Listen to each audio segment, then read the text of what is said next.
मनुष्य के जीवन की गतिविधियां जिस ऊर्जा से चलती हैं उस ऊर्जा का नाम प्राण है।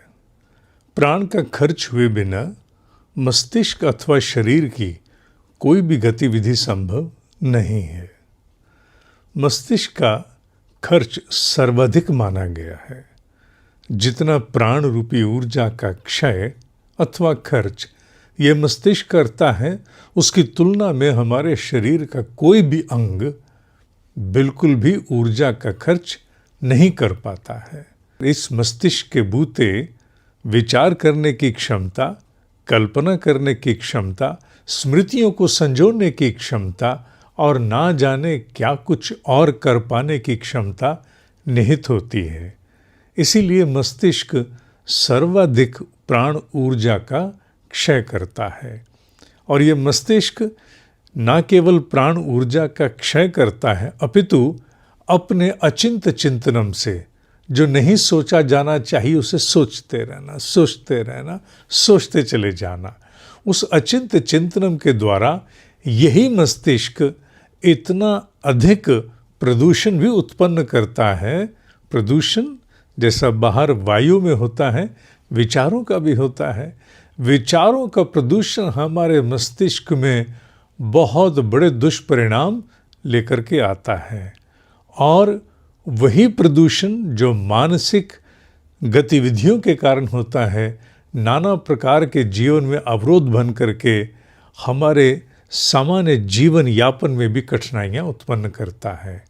हमारे भीतर जितनी भी अस्थिरता है, ये काहे का परिणाम है।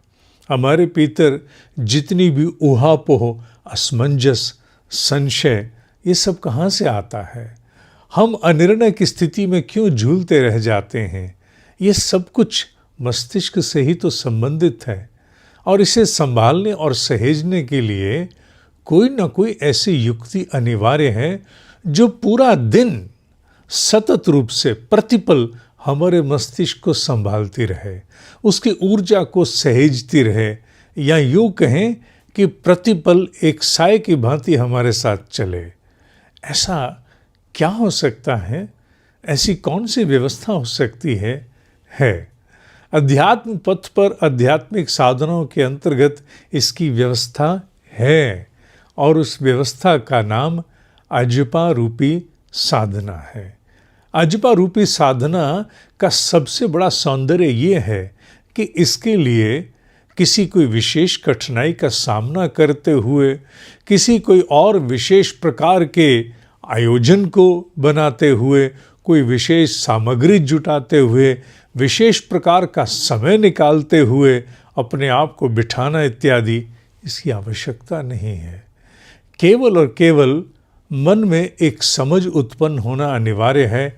मुझे अपने मस्तिष्क को संभालना है। मुझे अपने मस्तिष्क में चल रहे अचिंत चिंतनम, अनवांटेड थॉट्स, जो प्रतिपल आकर के मुझे बहुत त्रस्त करती हैं, बहुत पीड़ा उत्पन्न करती हैं, उनसे मुक्त होना है। ये वेदना और ये संकल्प, बस ये अनिवार्य है। इतना हो जाने के उपरांत छोटी सी युक्ति और एक अभ्यास, जिससे अजपा साधना के प्रथम चरणों पर साधक निश्चित रूप से आ सकता है।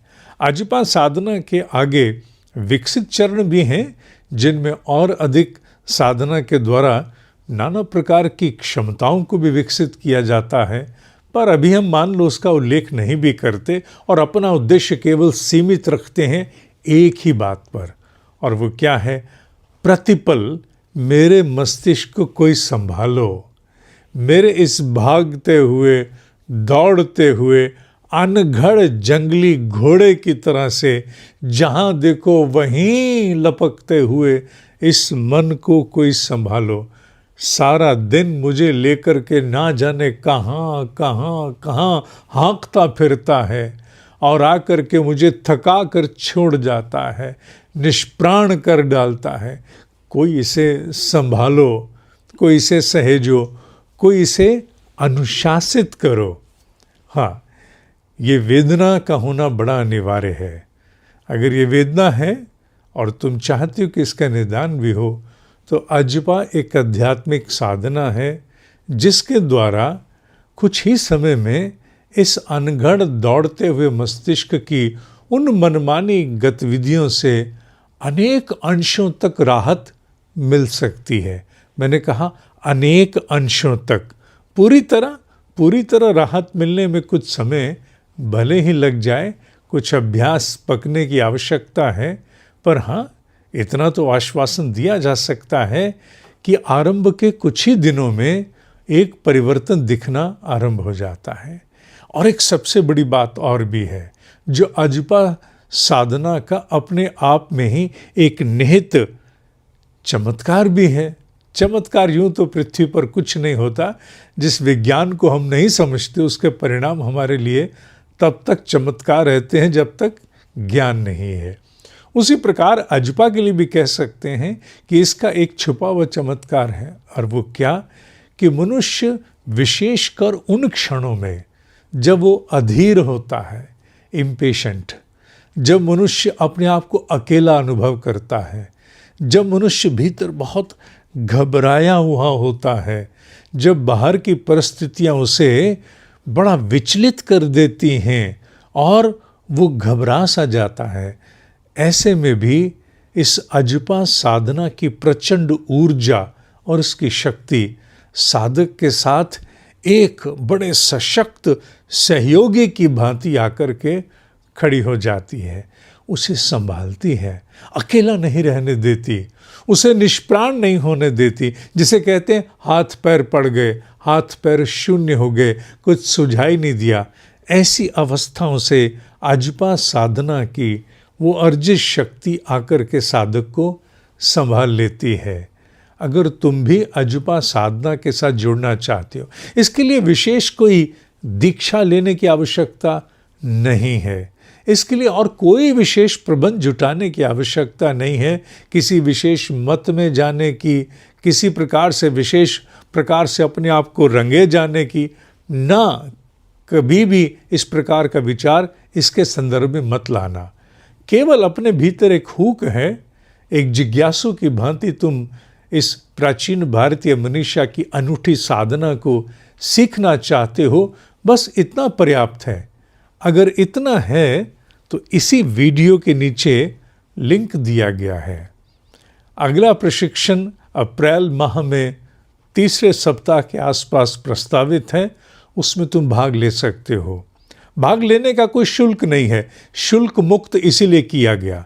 हाँ, तुम चाहो अपनी इच्छा से कोई ज्ञान ऋण इसके उपरांत देना चाहो तो तुम स्वयं आगे आकर के दे सकते हो, पूछ सकते हो कैसे दिया जाए। अन्यथा कोई बंधन किसी प्रकार का नहीं है।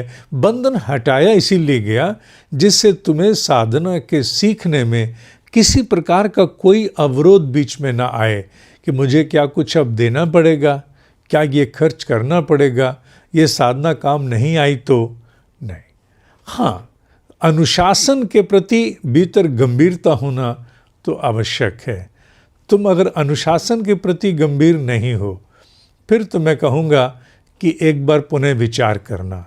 पर अगर तुम अनुशासन के प्रति गंभीर हो और जानते भी हो कि साधना के द्वारा मेरा निदान संभव हो सकता है, जो समस्याएं मुझे बताई गई, तो फिर रुकना मत, प्रतीक्षा मत करना और तत्काल नीचे दिए लिंक पर जाकर के अपना नाम और ईमेल दे देना और इसमें भाग लेना।